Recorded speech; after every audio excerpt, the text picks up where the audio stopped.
കുത്തിയോട്ടവും ആയിട്ട് ബന്ധപ്പെട്ടിട്ട് നമുക്ക് കുത്തിയോട്ടത്തിലും നമ്മൾ പാർട്ടിസിപ്പേറ്റ് ചെയ്യുന്നുണ്ട്. കുത്തിയോട്ട കലാക്ഷേത്രം എന്ന് പറയുന്നത് ചെട്ടുകുളങ്ങരയിലെ കുത്തിയോട്ട കലാക്ഷേത്രം വിജയരാഘവ സാർ എന്ന് പറഞ്ഞ നയിക്കുന്ന.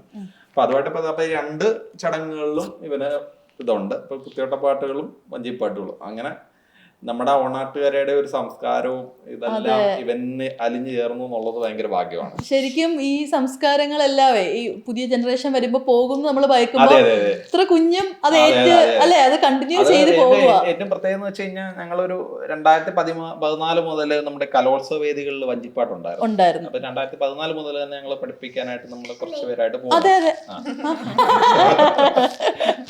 പോകുന്നുണ്ട്. അപ്പം ആ സമയത്ത് നമ്മൾ ഈ നമ്മുടെ ഈ വഞ്ചിപ്പാട്ടൊന്ന് ഫേമസ് ആക്കാനായിട്ട് എണ്ണിത്തിരിക്കേണ്ട അവിടെ എല്ലാരും നോക്കും ക്യാമറ.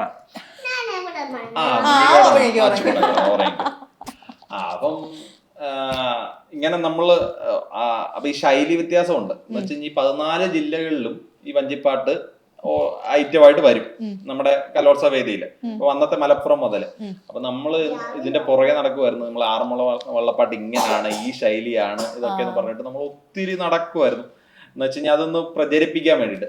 പക്ഷെ ഇപ്പൊ ഉണ്ടല്ലോ ഈ ഒരു സമയത്ത് ഒരു തമിഴ്നാട്ടിലുള്ള ആൾക്കാർ പോലും ഇവന്റെ വിശ്വനാഥനായ നിന്നെ ഇങ്ങോട്ട് വന്ന് ആവശ്യപ്പെടുക.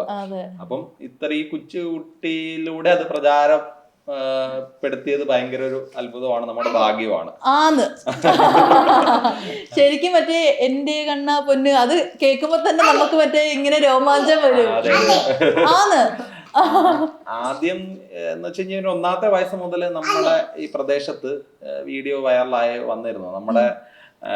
നമ്മുടെ കൂട്ടുകാരുണ്ട്, നമ്മുടെ ആറന്മുളയായിട്ട് ബന്ധപ്പെട്ടിട്ട് നമുക്കൊരു സമിതിയൊക്കെ ഉണ്ട്. അപ്പൊ അവിടുത്തെ പിള്ളേരുടെ വീഡിയോസിലെല്ലാം ഇവൻ വഞ്ചിപ്പാട്ടിന് വരുമ്പോഴത്തേക്ക് ഇവൻ താളം പിടിക്കുമ്പോൾ തൊട്ട് 1ാമത്തെ വയസ്സ് തൊട്ട് അത് ഇങ്ങനെ വീഡിയോ എടുത്തിടുമായിരുന്നു. അന്ന് മുതലേ നമ്മുടെ പ്രദേശത്ത് ആറന്മുള പ്രദേശത്ത് അത്യാവശ്യം ഇവനെ അറിയാവുന്നവരുണ്ടായിരുന്നു. പിന്നെ അത് കഴിഞ്ഞ് നമ്മുടെ കുത്തിയോട്ട വേദിയിലായാലും താളം പിടിച്ച് അങ്ങനെ ഫേമസ് ആയി.